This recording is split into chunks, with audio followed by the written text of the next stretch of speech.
സിനിമകളെ സ്നേഹിക്കുന്ന മലയാളികൾക്ക് അങ്ങനെ തമിഴ് സിനിമ, മലയാള സിനിമ അങ്ങനെയുള്ള വ്യത്യാസങ്ങളൊന്നുമില്ല. ശരിക്കും പറഞ്ഞാൽ മറ്റ് സംസ്ഥാനങ്ങളിലുള്ള സിനിമ ഇൻഡസ്ട്രി ഒക്കെ നമ്മൾ ഒരുപോലെയാണ് കാണുന്നത്. അതുപോലെ വിജയ്, സൂര്യ അങ്ങനെയുള്ള നടന്മാരും ഒക്കെ നമുക്ക് വളരെ പ്രിയപ്പെട്ടവരാണ്. ഇപ്പോൾ അല്ലു അർജുൻ ആയാലും ഷാരൂഖ് ഖാൻ ആയാലും ഒക്കെ എല്ലാവരുടെയും സിനിമ നമ്മൾ കാണും. ഇപ്പം നമ്മൾ നോക്കിയിട്ടുണ്ടെങ്കിൽ സൂര്യയുടെ ഒരു പടം കൂടി വരാൻ പോവുകയാണ്, റെട്രോ എന്ന് പറയുന്ന പടം. ആ ഒരു സിനിമ ഒരു തിയേറ്റർ സക്സസ് ആവണം എന്ന് വിഷ് ചെയ്യുന്ന ആരാധകർ കൂടുതലും കേരളത്തിലും ഉണ്ട് എന്നുള്ളതാണ് നമുക്ക് സോഷ്യൽ മീഡിയ പരിശോധിക്കുമ്പോൾ മനസ്സിലാവുന്നത്. ശരിക്കും അതൊരു പ്രാർത്ഥനയും കൂടിയാണ്. കങ്കുവയ്ക്ക് ശേഷം സൂര്യയുടെ ഒരു സിനിമ ഹിറ്റാണെന്നുള്ളത്. കാരണം എൻ്റെയൊക്കെ ഇതിൽ എനിക്ക് ഓർമ്മയുണ്ട്, വിജയിനേക്കാളും വിക്രമിനേക്കാളെല്ലാം സൂര്യനെ ആരാധിച്ചിരുന്ന ഒരു കാലം ഉണ്ടായിരുന്നു. ആ ഗജനിയൊക്കെ ഇറങ്ങിയ സമയത്ത് അത്രയും ഇഷ്ടമായിരുന്നു സൂര്യ എന്ന് പറഞ്ഞാൽ ജെൻസിനും ആൺകുട്ടികൾക്കും ഇഷ്ടമായിരിക്കും, പെൺകുട്ടികൾക്കും ഇഷ്ടമായിരിക്കും. ആ രണ്ട് ഒരു ബോഡി ട്രാൻസ്ഫോർമേഷൻ ഒക്കെ വന്ന സമയത്ത് ഭയങ്കരമായിട്ട് ആളുകൾ ജിമ്മിൽ പോയി തുടങ്ങുന്നതൊക്കെ ആ ഒരു സമയത്താണ് കൂടുതൽ ആളുകളും. പക്ഷേ റെട്രോ ഇന്നലെ ഓഡിയോ ലോഞ്ച് നടന്നു. 5000 ആൾക്കാരൊക്കെ നിറഞ്ഞു നിന്ന്. അപ്പം തന്നെ ആരാധകരങ്ങ് ഏറ്റെടുത്തു എന്ന് ആ ട്രെയിലർ ലോഞ്ചിൽ തന്നെ ഓഡിയോ ലോഞ്ചിൽ തന്നെ നമുക്കത് അങ്ങ് ഉറപ്പിക്കാൻ പറ്റും. പക്ഷേ റെട്രോയിലേക്ക് എത്തുന്നതിന് മുന്നേ സൂര്യൻ്റെ കരിയറിനെ കുറിച്ച് നമുക്ക് പറയേണ്ടി വരും. അതെ, ഇപ്പം അദ്ദേഹത്തിൻ്റെ തുടക്കകാലം നോക്കിയിട്ടുണ്ടെങ്കിൽ അദ്ദേഹം അച്ഛൻ്റെ ആ ഒരു ഐഡന്റിറ്റി വെളിപ്പെടുത്താതെ ഒരു ജോലിക്ക് പോയതിനെ പറ്റിയൊക്കെയുള്ള കഥകളുണ്ട്. എന്നിട്ട് പിന്നീട് അച്ഛൻ്റെ പേരറിഞ്ഞ് അവിടുന്ന് വീണ്ടും അദ്ദേഹം വരുന്നതും സിനിമ ഇൻഡസ്ട്രിയിലേക്ക് വരുന്നു. തുടക്കത്തിൽ ആദ്യം ഒരു സിനിമയിലേക്ക് വിളിക്കുന്ന സമയത്ത് അഭിനയിക്കാൻ തനിക്ക് അറിയില്ല എന്നുള്ളൊരു വിചാരത്തിൽ അത് വേണ്ടെന്ന് വെക്കുന്നൊക്കെ ഉണ്ട് അദ്ദേഹം. പക്ഷെ മണിരത്നത്തിൻ്റെ സിനിമയിലൂടെ തന്നെ തുടക്കം കിട്ടിയിട്ട് അതങ്ങ് ആ പരാജയത്തിലൂടെ ആയിരുന്നു തുടക്കം. ഇപ്പോൾ എല്ലാവരുടെയും നമുക്ക് നോക്കിക്കഴിഞ്ഞാൽ ഇന്ന് എത്തി നിൽക്കുന്ന പല സൂപ്പർ സ്റ്റാറുകൾ എടുത്ത് നോക്കിക്കഴിഞ്ഞാൽ തുടക്കം പരാജയമാണ്, പിന്നെ ഹിറ്റ്. ഈ നേർക്കുനേർ എന്ന് പറഞ്ഞ സിനിമയാണ് മണിരത്നത്തിന്റെ കൂടെ അദ്ദേഹം വരുന്നത്. അതിൽ വിജയും ഉണ്ട്. പക്ഷെ ഈ സിനിമ ഇറങ്ങിക്കഴിഞ്ഞിട്ട് സൂര്യക്ക് മുഴുവൻ നെഗറ്റീവ് കമന്റ്സ് ആയിരുന്നു. അഭിനയിക്കാൻ അറിയില്ല, ഡാൻസ് ചെയ്യാൻ അറിയില്ല, ഒരു നടന് വേണ്ട ലുക്സ് ഇല്ല എന്നൊക്കെ പറഞ്ഞ് ഒത്തിരി കമന്റ്സ്. അതെ, ബോഡി ഷേമിങ്ങും കാര്യമൊക്കെ ഉണ്ടായിരുന്നതായിട്ട് നമ്മൾ പല ഇന്റർവ്യൂകളിലും അദ്ദേഹം തന്നെ ഇമോഷണൽ ആയിട്ട് പറഞ്ഞിട്ടുണ്ട്. പക്ഷെ ഒരു ബ്രേക്ക് കൊടുത്ത ബാലയാണ്, വിക്രമിന് ബ്രേക്ക് കൊടുത്തതും. അതിനു മുമ്പ് ഈ പൂവെല്ലാം കെട്ടുപാറ എന്ന് പറയുന്ന ഒരു സിനിമയിലൂടെ ആ ഒരു ജ്യോതിക ഒപ്പമുള്ള ഒരു ജോഡി കുറച്ച് ഹിറ്റായിരുന്നു. അതിലേയും പാട്ടുകൾ കുറച്ച് ഹിറ്റായിട്ടുണ്ട്. പക്ഷെ ഒരു സ്റ്റാർ വാല്യൂ കൂട്ടി അങ്ങനെ ഒരു രീതിയിലേക്ക് വന്നത് ഈ ബാലയുടെ നന്ദ എന്ന് പറയുന്ന സിനിമയാണ്. ഒരു കൊമേഴ്ഷ്യൽ ആയിരുന്നില്ലല്ലോ. എന്നിട്ടും അഭിനയിക്കാൻ അറിയില്ല എന്ന് പറഞ്ഞ് കളിയാക്കിയവർക്കൊരു മറുപടി നന്ദയായിരുന്നു. ഒരു കൊമേഴ്ഷ്യൽ ഹിറ്റ് കാക്കാക്കാക്കിയായിരുന്നു. ഈ ഗൗതം വാസുദേവ മേനോനാണ് സൂര്യ എന്ന് പറയുന്ന ഹീറോയെ ജനിപ്പിച്ചതെന്ന് പറയും. അദ്ദേഹം സൂര്യനെ ട്രീറ്റ് ചെയ്തൊരു രീതി, അത് എനിക്ക് തോന്നുന്നു ഗൗതം വാസുദേവൻ അദ്ദേഹത്തിന്റെ ഓരോ താരങ്ങൾ, അദ്ദേഹത്തിന്റെ സിനിമയിലെ ഓരോ നായകന്മാരെയും അവർക്ക് വേറൊരു ഡയമെൻഷൻ നമ്മുടെ മനസ്സിലേക്ക് തരുന്ന. അതെ, അവര് നമ്മൾ വേറൊരാളായിട്ട് നമ്മൾ കണ്ടുപോകും. ആ ഒരു സിനിമ സൂര്യയല്ല, ആ നായകനായിരിക്കും നമ്മുടെ മനസ്സിൽ. ഇപ്പം സൂര്യൻ്റെ കഥാപാത്രം എടുത്ത് നോക്കിക്കഴിഞ്ഞാൽ സൂര്യക്ക് കിട്ടിയ ഏറ്റവും വലിയ ലേക്ക് എന്ന് പറഞ്ഞാൽ നല്ല പാട്ടുകൾ കിട്ടി. കേരളത്തിന് തമിഴ്നാടിന് പുറത്തും സൂര്യ ഇത്രയും ട്രീറ്റ് ചെയ്യപ്പെടാനുള്ള കാരണം ഒന്നാമത് അദ്ദേഹത്തിൻ്റെ പാട്ടുകളാണ്. കിട്ടിയ എല്ലാ പാട്ടുകളും ഒരു സിനിമയിൽ തന്നെ 5 പാട്ടുകളും വേറെ വേറെ രീതിയിൽ നമുക്ക് ഇഷ്ടപ്പെടുന്ന രീതിയിലുള്ള പാട്ടുകൾ. ഇതിനൊരു കാതൽ സിനിമയിലുള്ള എല്ലാ പാട്ടുകളും അത് ഓരോ ആ 2 കാലത്തെയും നമ്മൾ ഇപ്പോൾ ഇപ്പുറത്തെ നായിക്ക് കിട്ടണോ അതും കിട്ടണം, അപ്പുറത്തെ നായിക്ക് കിട്ടണോ അതും കിട്ടണം. പിന്നെ വെച്ചാൽ സൂര്യൻ്റെ ഒരു പ്ലസ് എന്ന് വെച്ച് കഴിഞ്ഞാൽ, സൂര്യനെ കുറിച്ച് പറയുന്നുണ്ട് ഞാൻ കുറച്ചധികം, സൂര്യനെ കുറിച്ച് പറയുന്നത് വെച്ച് കഴിഞ്ഞാൽ ഏത് ക്യാരക്ടർ, അതായത് ഇപ്പോൾ പെർഫെക്റ്റ് മാൻ്റെ ഒരു കഥാപാത്രമാണെങ്കിൽ ഓക്കെ, സൂര്യ ആ കഥാപാത്രത്തിന് പെർഫെക്റ്റ് ആയിരിക്കും. ഒരു റൊമാൻറ്റിക് ഹീറോ അതുമായിരിക്കും. ഒരു റൗഡി ആയിട്ട് അഭിനയിക്കുക, അതിനും സൂര്യ ഇപ്പോൾ ഒരു പോലീസായിട്ടാണെങ്കിൽ, അതും പോലീസായിട്ട് 2 സിനിമകളിൽ വരുന്ന സമയത്ത് ഇപ്പോൾ നമ്മൾ മുമ്പ് സംസാരിച്ചപ്പോൾ പറഞ്ഞു, ഇപ്പോൾ കാക്കയിലെ പോലീസ് കഥാപാത്രമല്ല, സിംഗത്തിൽ വരുന്ന പോലീസ് കഥാപാത്രം, അത് തിരഞ്ഞെടുപ്പാണ്. അത് ഒരു കഥാപാത്രത്തിന് വേണ്ടിയിട്ട് ഇടുന്ന എഫേർട്ട് ഉണ്ടല്ലോ, വ്യത്യസ്തമായിരിക്കണം. ശാരീരികമായിട്ടാണെങ്കിലും രൂപത്തിൽ വരുന്ന മാറ്റം. ഇപ്പോൾ ഗജനി അല്ല വാരണായിരം, ഇപ്പോൾ പറഞ്ഞ പോലെ അങ്ങനെ ഓരോ കഥാപാത്രത്തിനും ഇടുന്ന എഫേർട്ട്. സിനിമ നന്നാവണം അല്ലെ എൻ്റെ കഥാപാത്രം നന്നാവണം എന്നുള്ളതിനപ്പുറത്തേക്ക് അയാൾ എത്രമാത്രം സിനിമയെ ഇഷ്ടപ്പെടുന്നു എന്നുള്ളത് ആ ഓരോ കഥാപാത്രങ്ങളിലും നമുക്ക് കാണാനായിട്ട് പറ്റും. പിന്നെ എനിക്ക് തോന്നുന്നു ഈ പിതാമകനിലെ അദ്ദേഹത്തിൻ്റെ വേഷമൊക്കെ വളരെയധികം, അതിൽ ശരിക്കും പറഞ്ഞാൽ വിക്രമാണ് ഏറ്റവും അധികം സ്കോർ ചെയ്തിട്ടുള്ളത് എങ്കിൽ പോലും വളരെ നന്നായിട്ട് സൂര്യ ചെയ്തിട്ടുള്ളൊരു കഥാപാത്രമാണ്. അതൊക്കെ അദ്ദേഹത്തിൻ്റെ കരിയറിൽ വളരെ ഓക്കെ. ചെയ്തിട്ടുണ്ട്.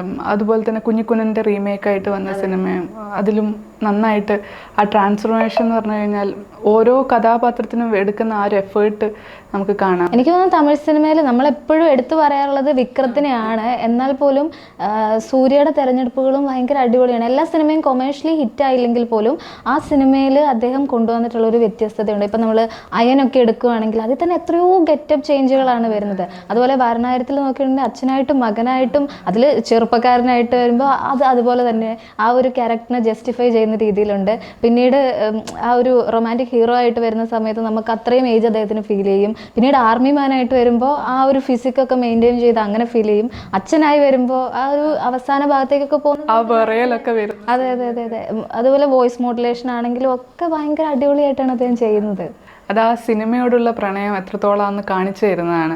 ഇപ്പം ഒരു സിനിമ ഇത് നന്നാവണം, ഞാൻ അഭിനയിക്കുന്ന സിനിമ നന്നാവണം എന്നതിനപ്പുറം തമിഴ് സിനിമയെ നന്നാവണം എന്ന് ആഗ്രഹിക്കുന്നത് അദ്ദേഹം പ്രൊഡ്യൂസ് ചെയ്യുന്ന സിനിമകൾ വെച്ചിട്ട് നമുക്ക് പറയാൻ പറ്റും. പസംഗ്, ഇപ്പോൾ ലാസ്റ്റ് കണ്ട മെയ്യഴകനൊക്കെ എന്ന് വെച്ച് കഴിഞ്ഞാൽ കൊമേഴ്ഷ്യലി അങ്ങ് ആഘോഷിക്കാൻ വേണ്ടി ചെയ്യുന്നതല്ല. നല്ല സിനിമയെ ആൾക്കാർക്ക് കാണിക്കണം, അല്ലെങ്കിൽ നല്ല സിനിമയിലൂടെ പുതിയ ആൾക്കാർക്ക് ജന്മം കൊടുക്കണം. അങ്ങനെ ഒരു കാറ്റഗറി ഓഫ് സിനിമകൾ സൂര്യ ഇൻട്രൊഡ്യൂസ് ചെയ്യുന്നുണ്ട്, ആൾക്കാരെ ഇൻട്രൊഡ്യൂസ് ചെയ്യുന്നുണ്ട്. അതാണ് ആ സിനിമാക്കാരനെ നമ്മളോട് ഇഷ്ടപ്പെട്ടു പോകുന്ന ഒരു കാരണം. അതുപോലെ തന്നെ ഇപ്പം നമ്മൾ നോക്കിയിട്ടുണ്ടെങ്കിൽ ലാസ്റ്റ് ഇറങ്ങിയ സിനിമകളിൽ സൂര്യ റിപ്പോർട്ടറും ആണെങ്കിൽ നാഷണൽ അവാർഡിന് അദ്ദേഹം ഏറ്റവും യോജിച്ചതാണെന്ന് പറയാം. അതുപോലെ തന്നെ ഇപ്പം നോക്കിയാൽ അത് കഴിഞ്ഞിട്ട് ഇപ്പം നമുക്ക് ഏറ്റവും അധികം കൂടുതൽ ആരാധകർ അദ്ദേഹത്തിന് വലിയ രീതിയിൽ കൊണ്ടുവന്നത് റോളക്സ് തന്നെയാണ്. ഒരു തിയേറ്ററിൽ നമ്മളിപ്പോൾ കങ്കുവ ഇറങ്ങുന്നതിന് ആ ഒരു സമയത്തും പറഞ്ഞുകൊണ്ടിരുന്നത് റോളക്സിന് ശേഷം അതുപോലെ തിയേറ്റർ കുലുക്കുന്ന അദ്ദേഹത്തിൻ്റെ ഒരു പെർഫോമൻസ് കാണാൻ പറ്റിയിട്ടില്ല എന്നുള്ളതാണ്. കങ്കുവയിൽ അത് സംഭവിക്കുമെന്ന് വിചാരിച്ചെങ്കിലും അതും സംഭവിച്ചില്ല. അപ്പോൾ റോളക്സ് കൊണ്ടുവന്ന ആ ഒരു ഡയമെൻഷൻ എന്ന് പറയുന്നത് വേറെ തന്നെയാണ്. അതിൻ്റെ ഇനി വരാൻ പോകുന്ന സിനിമകളൊക്കെ എല്ലാവരും വെയിറ്റിംഗ്, ആ ഒരു പ്രതീക്ഷേൻ്റെ തട്ട്. അതെ അതെ. അപ്പോൾ അതുപോലെ തന്നെ റെട്രോയും ഒരു സൂപ്പർ ഹിറ്റ് ആകുമോ എന്നുള്ളത് അറിയാനുള്ള ഒരു ആകാംക്ഷ കൂടെയാണ് ആരാധകർക്കുള്ളത്. ട്രെയിലറിന് ഇപ്പോൾ 2 തരം അഭിപ്രായങ്ങൾ വരുന്നുണ്ട്. ചിലർക്ക് അങ്ങ് ആഘോഷിക്കാൻ പറ്റുന്നില്ല, ചിലർക്ക് ഇത് സൂര്യയുടെ തിരിച്ചു വരവാന്ന് പറഞ്ഞിട്ട് ആഘോഷിക്കുന്ന ആൾക്കാർ. പക്ഷെ എപ്പോഴും നമ്മൾ കാർത്തിക് സുബ്രാജിന്റെ സിനിമയാണിത് എന്നും കൂടി മനസ്സിലാക്കിയിട്ട് വേണം അത് കാണാൻ തോന്നുന്നു. ട്രെയിലർ കുറച്ച് ലെങ്തി ആണെന്ന് തോന്നുന്നു, 2.25 മിനിറ്റ് ഉണ്ട്. കാർത്തിക് സുബ്രാജിൻ്റെ സിനിമ എന്നുള്ളതാണ് റെട്രോ. സൂര്യൻ്റെ സിനിമ ഒക്കെ സൂര്യൻ്റെ മാസൊക്കെ ഉണ്ടാവും. പ്ലസ് കാർത്തിക് സുബ്രാജിൻ്റെ ഡയറക്ഷൻ എന്ന് പറയുമ്പോൾ നമുക്കറിയാമല്ലോ, അദ്ദേഹം ഇതുവരെ ചെയ്തു വെച്ചിരിക്കുന്ന സിനിമകൾ ഒരിക്കലും താഴത്തേക്ക് പോകില്ല എന്നുള്ളൊരു വിശ്വാസം. അതാണ് എനിക്ക് തോന്നുന്നു. കുറേ കാര്യങ്ങളൊക്കെ നമുക്ക് ഈ വരികൾക്കിടയിലൂടെ വായിക്കുക എന്ന് പറയുന്നത് പോലെ ഈ സിനിമ കണ്ട് സിനിമയിൽ പറഞ്ഞു തരുന്ന സാധനങ്ങൾ മാത്രമായിരിക്കില്ല കാർത്തിക് സുബ്രാജിൻ്റെ സിനിമകളിൽ ഉണ്ടാവുക എന്ന് തോന്നുന്നു. ഉള്ളിലൂടെ നമ്മൾ വായിച്ച് മനസ്സിലാക്കേണ്ട കുറച്ച് കാര്യങ്ങൾ കൂടി ഉണ്ടാകും.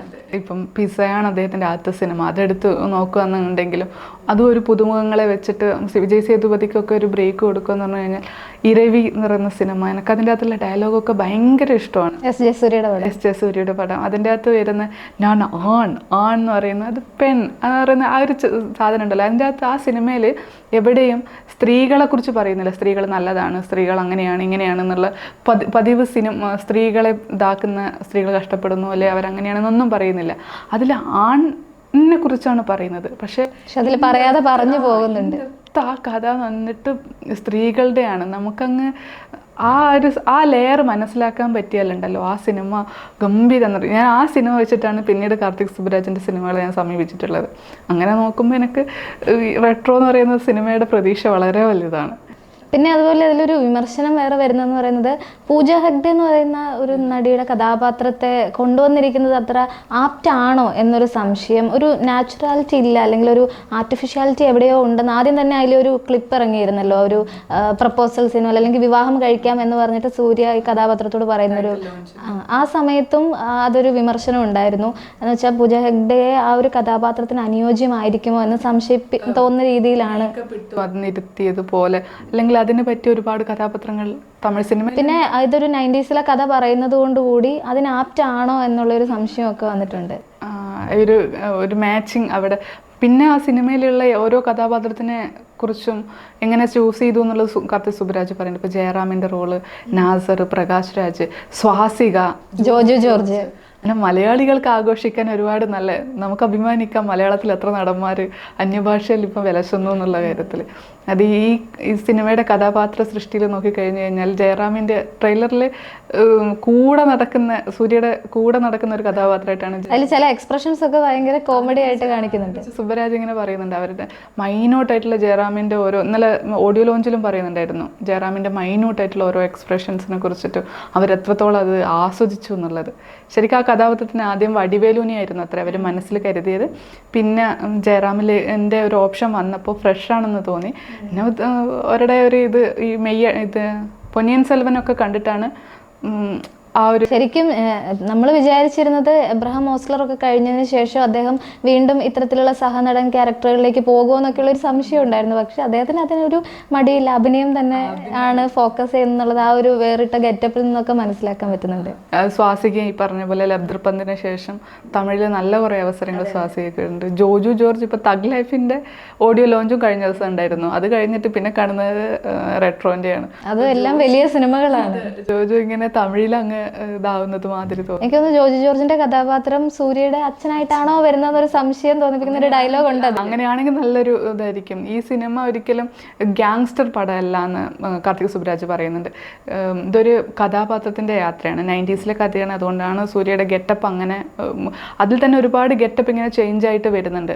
അതിൽ തന്നെ നമ്മളിപ്പോൾ പറഞ്ഞ പോലെയുള്ള പല ഇത് ചേഞ്ചും ലുക്കിൽ വരുന്നുണ്ട്. അത് അന്നത്തെ സിനിമയെ ഇൻഫ്ലുവൻസ് ചെയ്തിട്ടാണെന്നാണ് കാർത്തിക് സുബ്രാജ് പറഞ്ഞിട്ടുള്ളത്. പ്ലസ് അതിൻ്റെ കൂടെ പറയുന്നത് വെച്ച് കഴിഞ്ഞാൽ കഥ ഒരിക്കലും വയലൻസ് അല്ല, മറ്റേ ഗ്യാങ്സ്റ്റർ ഇതല്ല. അച്ഛന് വേണ്ടി ആദ്യം ഇറങ്ങിയ ആ ചെറിയ ടീസറിൽ പറഞ്ഞിട്ടുണ്ടായിരുന്നില്ലേ, അച്ഛൻ്റെ വേണ്ടിയിട്ട് തല്ല് പിടിക്കാൻ പോകുന്നില്ല. അത് തന്നെയാണ് അത്ര ഈ കഥയുടെ കൂടുതൽ പറയാൻ പറ്റില്ല. അതായത് ഈ ഒരു ക്യാരക്ടർ ഒരു ഗ്യാങ്സ്റ്ററായി മാറുമോ ഇല്ലയോ, ജീവിതത്തിന്റെ സാഹചര്യങ്ങൾ എങ്ങനെയാണ് ഇയാളെ മാറ്റിയെടുക്കാൻ ശ്രമിക്കുന്ന ഒരു ഭാര്യ അല്ലെങ്കിൽ ഒരു പ്രണയിനി. ഇതിൻ്റെ അകത്ത് പ്രണയത്തിന് പ്രധാനമുണ്ട്. എൻ്റെ സിനിമകളിൽ ഇതുവരെ പ്രണയത്തിന് അത്ര സ്ഥാനം ഞാൻ കൊടുത്തിട്ടില്ല. ഈ സിനിമയാണ് പ്രണയം ശരിക്കും പറയുന്നതെന്ന്. ലവ്, ലാഫർ, വാർ, ആ സാധനത്തിന് സൈക്കോളജിക്കലി എങ്ങനെ അപ്രോച്ച് ചെയ്യുന്നു എന്നുള്ളതായിരിക്കും ആണ് സിനിമ. അതിൻ്റെ കൂടെ ആ കഥാപാത്രത്തിൻ്റെ യാത്ര, കുട്ടിക്കാലം മുതലുള്ള, അതായത് അച്ഛൻ്റെ എന്ന് പറയുമ്പോൾ ജോജുവിൻ്റെ സ്ഥാനമായിരുന്നു നമ്മൾ പറഞ്ഞുകൊണ്ട് വന്നത്. ജോജുവിൻ്റെ അച്ഛൻ എത്രത്തോളം പ്രാധാന്യമാണോ ആ ഡയലോഗിൽ കാണാം.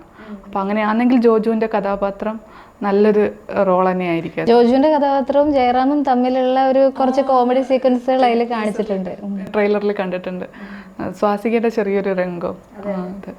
എന്തായാലും ഇനിയിപ്പോൾ എനിക്ക് തോന്നുന്നു തിയേറ്ററിൽ ഒരുപക്ഷെ ഈ സിനിമ വലിയ രീതിയിൽ ആഘോഷിക്കപ്പെടാൻ സാധ്യതയുണ്ട്. ട്രെയിലറൊന്നും കണ്ടിട്ടൊന്നും നമുക്കൊന്നും പ്രെഡിക്റ്റ് ചെയ്യാൻ പറ്റാത്ത കാലമാണ്. സമീപകാലത്ത് വന്നിരിക്കുന്നതൊക്കെ അങ്ങനെ തന്നെയാണ്. നമ്മൾ ചിലപ്പോൾ ട്രെയിലർ കണ്ടിട്ട് ഭയങ്കരമായിട്ട് പ്രതീക്ഷിക്കും, എന്നാൽ സിനിമയിൽ അത്രയൊന്നും ഉണ്ടാവില്ല, നേരെ തിരിച്ചു ആകാനുള്ള സാധ്യതകളുണ്ട്. എന്തായാലും സൂര്യയ്ക്കൊരു മാസീവ് ഹിറ്റ് ഉണ്ടാവട്ടെ എന്ന് തന്നെയാണ് ഒരു സിനിമാ പ്രേമി എന്ന രീതിയിൽ ആഗ്രഹിക്കുന്നത്.